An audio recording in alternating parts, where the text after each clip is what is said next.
I'm Olivia. I've had my hard times, but who's wrong? My father has been my rock, my everything since my mother died when I was very young. It was just the two of us against the whole world. He always emphasized the importance of education, collecting every penny he could to fund my college dreams. "You'll do fine, kid," he assured me, winking even as he dropped another handful of coins into our battered college gift jar. I trusted him more than I trusted myself. After high school, I enrolled in a local community college, intending to make a name for myself in the field of investment management. That's where I met Tom. He was part of my band. Charming and sloppy. I just rolled out of bed, and it somehow worked wonders for me. We immediately found a common language, stealing glances during lectures and exchanging jokes over lukewarm coffee in the cafeteria. And then the ground collapsed beneath me. The father died suddenly without warning, just disappeared. And, like a house of cards in a gust of wind, our financial security also flew away. It turned out that the college fund was more of a hope than a reality. Without Dad, I not only missed him and his guidance, but also faced the harsh truth: my college days were numbered. I managed to hold out for the first year on leftovers and resilience, but I ran out of money. Dad left me an apartment, a small, three-room apartment in a worn-out part of the city. It wasn't very big, but it was home. Tom was the first to arrive at this apartment on a cold evening. His hands were stuffed into the pockets of his faded jeans. "Do you live here alone, Olivia?" "What is it?" he asked, looking around the room, where the wallpaper was peeling slightly at the corners. "Yes. It's just me now," I replied, trying to smooth out a particularly unruly strip of wallpaper. "It's not much, but it's what I have." He looked at me for a moment, then came closer and took my hands in his. "Let's get married, Olivia. I want to take care of you. Let's start our lives right here." It was sudden, of course. But nothing in my life has ever been planned. So why start now? "Okay, Tom," I said. And I felt that it was the right thing to do. We didn't wait long. The wedding was as modest as it could be. The ceremony at the city hall, a couple of friends as witnesses. Tom's parents didn't openly disapprove, but I knew they weren't thrilled. They were whispering, thinking I couldn't hear them. But Tom just squeezed my hand and whispered, "I love you. That's all that matters." After the ceremony, we went back to now our apartment.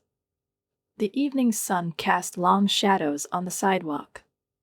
Tom opened a bottle of the cheapest champagne the corner store could offer and poured each of us a shaky glass of sparkling liquid. "To us," he said, raising his glass. "For us," I repeated. The champagne fizzed on my tongue with the taste of hope and a new beginning. Our agreement was simple. Tom will sit down at the books, and I will work, paying the bills. As soon as he graduates from college, it will be my turn to regain my dream diploma, which I left in limbo when life hit too hard. It was honest. Right. I thought so too. But life is never that simple. I've worked 2 jobs. During the day, I work as a cashier at a grocery store, facing endless queues and customers rushing home after work. Some smiled, others looked right through me, throwing goods and tired sighs onto the ribbon. And at night, I put on a different apron and become a waitress at a local diner. It smelled of overcooked butter, and the patrons were a mix of truckers, lonely souls, and the occasional late-night student trying to cheer up with coffee before night classes. I brought burgers and French fries, listened to snatches of other people's conversations, and hoped that at least a few coins would remain on the table as a tip. Time passed slowly, squeezing the strength out of me. Tom was studying. I worked. It was exhausting, but I coped, fueled by the thought that one day I would cross the threshold of college again, return to the place where I once left my dreams. Every morning started the same way. I got up after dark, pulled on my uniform, braided my hair into a tight ponytail, and left the apartment, leaving fatigue and disappointment at the door. And Tom? He was busy studying, or at least that's what he said. His demands grew along with his ambitions. "Olivia, when's dinner?" His voice greeted me at the door as soon as I stepped over him, dragging my exhausted body after a long day. "I can't eat this junk food anymore. I need something decent, like Mom used to cook." I threw the keys on the table and held back my anger. Maybe he should learn to cook himself. "Tom, I'm not your mom," I said, taking off my jacket. He was frowning, pursing his lips into a thin line and closing his eyes, as if I had just hit his ego. "I'm studying to achieve something. The least you could do is keep the house in order." His words hurt more than any fatigue, igniting a fire in my chest. But I swallowed the answer, fearing that one more word would cause a crack in our already fragile balance. Tom's parents didn't help. They were educated, polished, confident, the exact opposite of me in a stained waitress uniform. They barely acknowledged me, and when they did it to say something ambiguous. "You would understand this if you had finished your education, dear," Tom's mother said, sipping perfectly brewed tea and looking at me over the top of her glasses. Tom wasn't protecting me. He just nodded, absorbing their words like the gospel. Increasingly, he spent his nights with them, escaping from our cramped apartment and the responsibilities it contained. One evening, when I was wiping grease off my hands after my shift at the diner, Tom dropped a new bomb. "I'm staying with my parents tonight. I need a normal learning environment. And a good night's sleep." I slammed the bathroom cabinet door a little too hard. "Okay, do what you have to do," I said, trying not to show how those words stung me. The days merged into months. I found solace in routine, scanning products, smiling at customers, delivering orders, wiping tables. Repeat. One day, when I returned home after a particularly hard shift, I saw a note on the table. He left to study. "Make sure dinner is ready tomorrow." I crumpled it in my fist. The paper bit painfully into my skin. In the dim light of the kitchen, for the first time in a long time, I allowed myself to feel it all: exhaustion, loneliness, anger. I leaned against the counter, closed my eyes, and a silent tear slowly rolled down my cheek. After years of hard work, endless shifts, and waiting, Tom finally graduated from college. Almost immediately, he got a job at a prestigious company. This news has brought a breath of fresh air into our busy lives. Now there was a stable income in the house, a salary that seemed like a fortune compared to my tips. I remember that evening when I sat across from him at our small kitchen table. Excitement bubbled up inside. "With your new job," I began, trying to speak calmly, "I thought it might be time for me to cut back on work and start watching programs. You know, to pick up where I left off." My words were loaded with years of waiting. Tom didn't look up from his plate. "Olivia, we can't afford this." But he didn't let me finish. "Every penny counts. You know how limited our budget is." His fork clacked on his plate, a sharp sound that matched his words. I leaned back, my heart skipped a beat, but I wasn't defeated yet. I could work one job, maybe only day shifts. I tried to speak calmly, keeping hope in my voice. We would still have a stable income, and I could study at night. Tom shook his head. "Just forget about college, Olivia." His voice was firm, almost dismissive. "We need stability, not more debt. It's not practical." That conversation ended, but the argument continued to ring in my head for several more days. I went through the possible arguments, trying to find a way to prove that education was not just a dream, but a necessity. But before I could raise the issue again, life made its own adjustments. I found out I was pregnant. Our daughter, Meg, has become my new priority, and college has finally taken a back seat. The dream that had fueled me for so many years has now dissipated, giving way to a new reality. Raising Meg was a joy, but at the same time, it was another chain that tied me to routines and responsibilities that I did not choose alone. I continued to work in the grocery store, putting goods on the shelves and weighing fruits, while my dreams lay there on the counter, covered with the dust of time. But Tom's criticism wasn't limited to my education. It also seeped into my motherhood. "You're doing this wrong, Olivia," he said, barely looking up from his phone. "She should be learning good manners, not what you're trying to instill in her." I remember holding Meg in my arms, holding her close, whispering promises to her that I was already beginning to doubt. "It's okay, baby, Mom's here." But as Meg grew up, the influence of Tom's parents became stronger. They paid for a fancy kindergarten for her, and every school holiday turned into a parade of their grandmother's pride. And then Tom introduced a new rule. "Olivia, it's better if you don't come to school events," he said one evening while sorting through his ties. "Teachers, they have certain expectations from the family. We can't ruin Meg's opportunities." I felt his words hit me like a slap in the face disguised as fatherly concern. So what should I do? Just sit at home and pretend that I don't have a daughter? That I don't see her growing up, learning, becoming someone I barely know? "It's for the best," was all he said. His indifference was the final nail in the coffin of our once shared dreams. As the years passed, Tom's words became harder and harder, not the ones that keep you safe, but the ones that drag you into a pool of submission. Meg grew up absorbing the lessons of disrespect and contempt that Tom instilled in her imperceptibly, like poison in sweet wine. "Olivia, don't bother giving me directions," he said when I asked my daughter to help me around the house. "She listens to me, not you. It's for her own good." One night at dinner, I asked Meg to set the table. Tom looked up at me with a hard look full of annoyance. "She's tired after school," he snapped. "But it'll only take a couple of minutes." "You don't know anything, Mom," Meg said, her voice sounding like an echo of Tom. I looked at her cold, almost aloof gaze, and my heart ached. I tried to reach out to her, talk to her from the heart, but each time she only moved further away, going into a world where I had no place, the world painted by her father and his parents. And then the day happened that finally put everything in its place. Meg brought her friends home.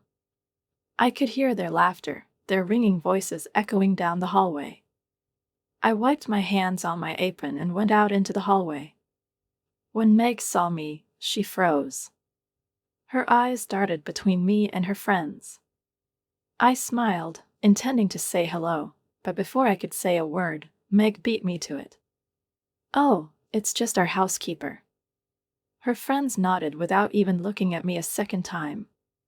As they shuffled past, disappearing behind the door of Meg's spotlessly clean room, a room that seemed to be closed to people like me, I heard the lock click, cutting me off not only physically, but also emotionally. The muffled bursts of teenage laughter were like needles in my chest. I retreated to the kitchen, pressed myself against the refrigerator, trying to collect my thoughts. The tears betrayed my determination not to let it break me. I was her mother, not some laid-off maid in my own house. That evening, I ran into Tom. "How can you let her treat me like that?" My voice was trembling, but it was firm. "Our daughter called me a housekeeper. In my own house." Tom did not look up from the newspaper. "Maybe if you didn't look like the right role, she'd respect you more." His voice was lazy, almost casual. "You're always cleaning, always in those rags. What are you waiting for?" His words cut through me like a knife, cutting through the last thin barrier that protected me from despair. "I'm trying, Tom." My voice was shaking, but this time it wasn't from fear. "I'm trying to make this house a home. But you and your parents. You're teaching her to hate me." He grinned, folded the newspaper with the precision of a watchmaker, and shrugged. "You need to stop being so sensitive. She grows up in a different world than you. She needs to fit in." The nights became restless.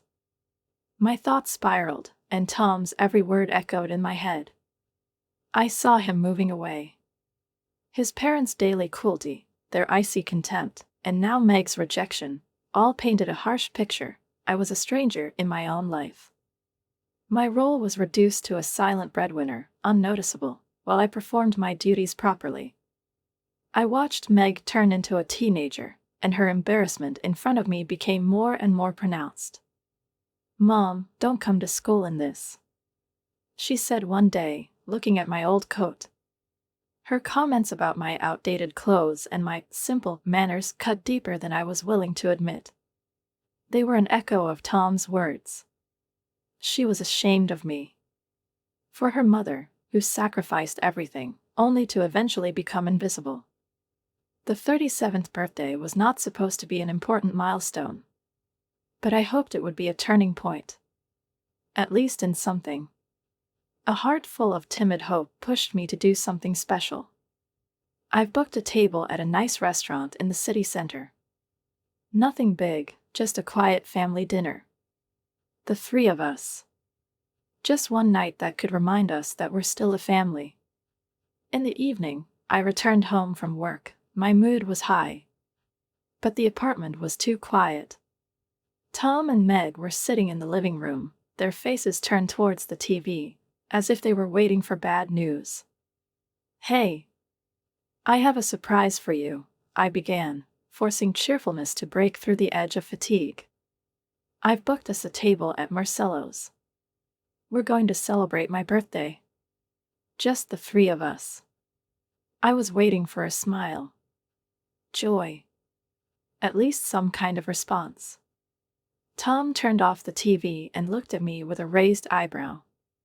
His lips curled into a grin. "Olivia, really?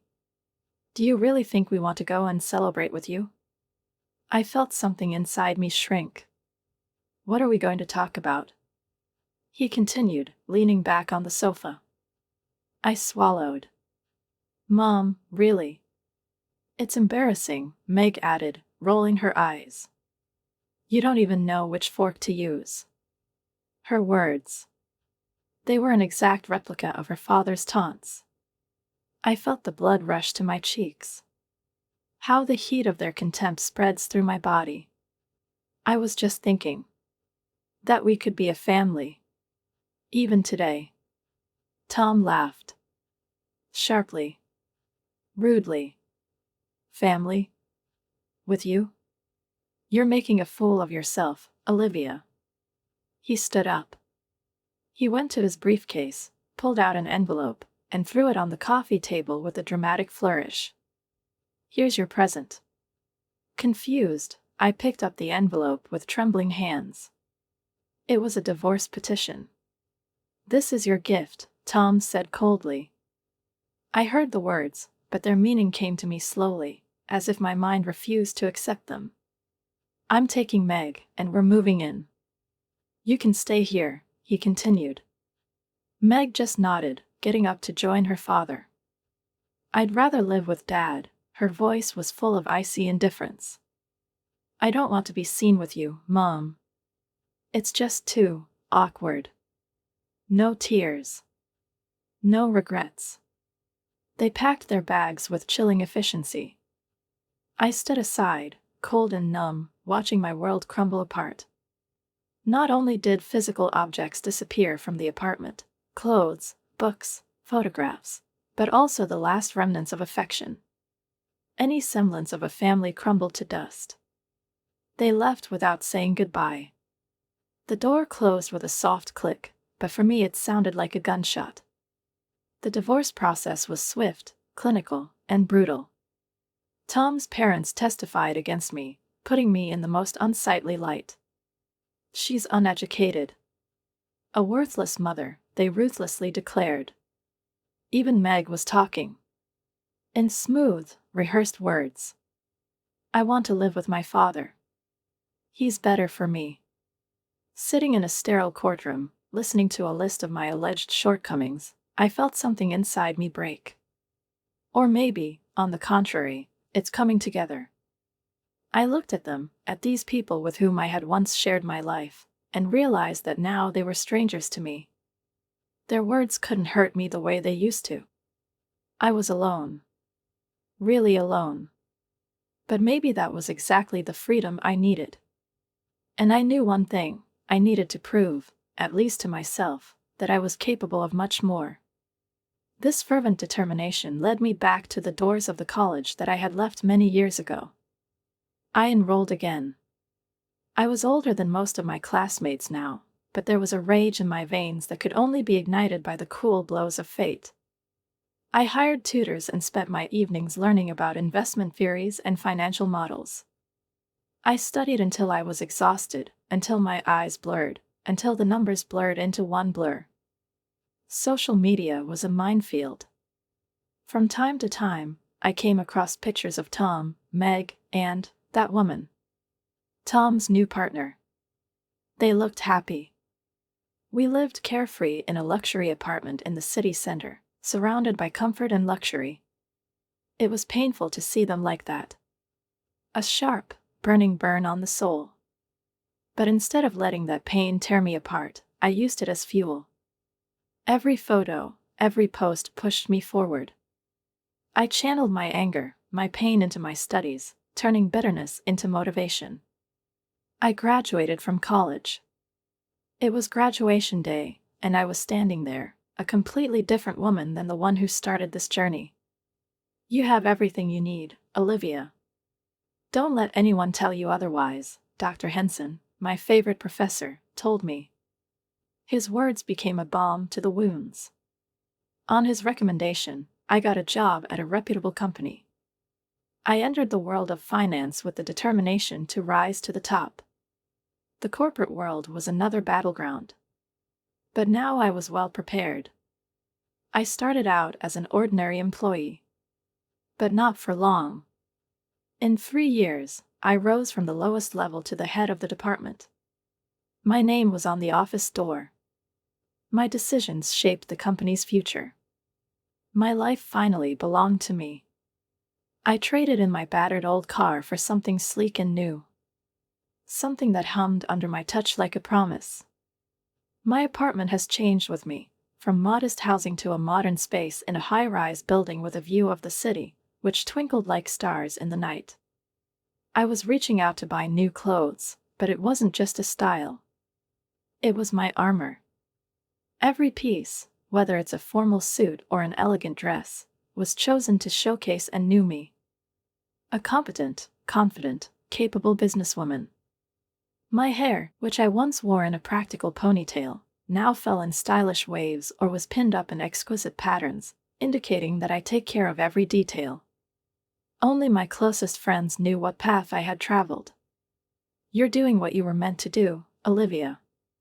It's like you finally found your stage, Jenna told me one day over coffee, her eyes widening when she saw the changes. Yes, I suppose so, I replied, sipping my espresso. Tom, Meg, and all the pain associated with them faded into the background. They became just a part of my story, not a defining chapter in it. But one day, late at night, I came across a vacancy that made my heart skip a beat. Head of the department. And not in any company. The one where Tom worked. I applied halfway out of a deep-rooted need to prove to myself that I can. Half because of the sheer audacity of the moment. The interview was scheduled for next week. I entered there with the confidence of a woman who has nothing to lose and who has something to prove. The interviewers were a group of 3 people, and each of them became more and more impressed when I talked about market trends, investment strategies, and financial models. By the end of the meeting, they looked genuinely excited about what I had to offer. Olivia, I have to say that it's nice to see such a clear vision and detailed knowledge. We're lucky that you agreed to work with us, the senior interviewer said, a smile spreading across his face. Thank you, I replied, my voice steady and my resolve firmer than ever. I'm ready to get down to business immediately. My first day at the company was like a scene from a movie. I was introduced to the team, and I saw friendly smiles and heard polite applause. And then I noticed Tom. The shock on his face could provide electricity to an entire city. He looked like he had seen a ghost. His eyes were wide and his mouth was slightly open. The head of the company, Mr. Rogers, seemed even slightly intrigued by the scene. He patted me on the shoulder and announced, "I expect you to give Olivia all the support she needs. She is highly recommended, and I am sure that she will take this department to new heights." I heard one of my colleagues whisper, "I'm sure Tom was hoping for this position." When the room was gradually empty, Tom rushed to Mr. Rogers. "I have applied for this position." His voice was low but strained, like a taut string. "Why was it given to her? What does she have that I don't?" Mr. Rogers looked at him calmly, and then looked at me. "Tom, the decision was based solely on merit." Tom clenched his fists. "Merit?" "Yes," Mr. Rogers inclined his head slightly. "Olivia's qualifications and vision for the department far exceed what you have shown. You could learn a lot from her." Tom straightened up, his jaw clenched. "This is some kind of joke, right?" His voice was full of contempt. "This is not a joke, Tom." Mr. Rogers' voice was cold and unyielding. "I suggest you change your attitude and focus on your own responsibilities." Tom's face contorted. In the next second, he did something I never expected. He tore off his company badge and threw it on the table with force. "Damn boss." He muttered through his teeth and, turning around, stormed out the door, leaving behind a heavy silence. Mr. Rogers sighed and shook his head. "Sorry about that, Olivia. I'll deal with it further. Why don't you start working with your team?" I nodded, and a slight, almost triumphant smile played on my lips as I watched Tom disappear into the hallway. The sound of his furious footsteps was like music to my ears. Later, I heard Mr. Rogers talking on the phone. "Yes, he resigned. No, I can't give him a positive recommendation after that."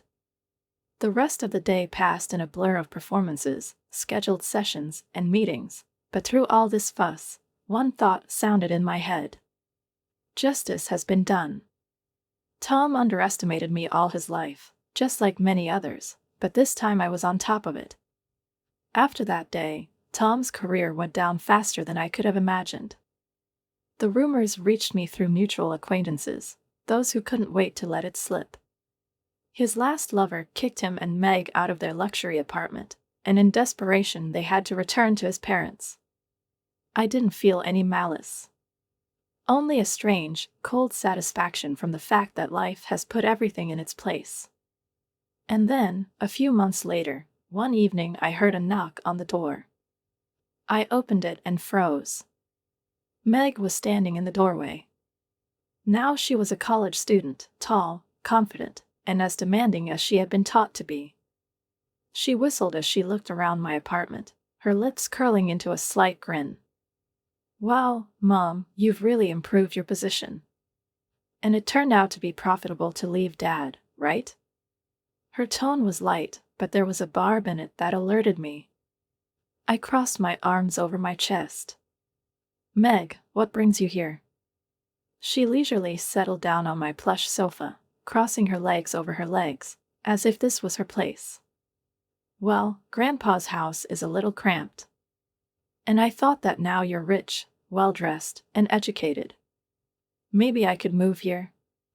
And, of course, I need money. Obviously." I looked at her. And then I really looked. And she saw Tom's influence deeply woven into her behavior. It hurt me, but it brought clarity. "Meg," I sighed, "I think you should leave." She blinked, not immediately understanding. "What?" "I won't let you use me. Not to you, not to anyone else." Her face was wrinkled with tears, but they didn't touch me as much as before. When she realized that I wouldn't give in, her true face flushed. "You're just being selfish. As always." She screamed, shouting her parting words, and slammed the door behind her. I remained standing in silence. But this time it wasn't loneliness. It was freedom. In the following weeks, I heard the news. Tom started drinking, unable to cope with his wounded ego. Meg moved to another city. Perhaps she was trying to find the independence she so desperately craved. But for me, life has entered a new rhythm. The rhythm of success and new beginnings. I met Michael. He was my colleague, and his kindness, his quiet strength, were the exact opposite of Tom's bragging and cruelty.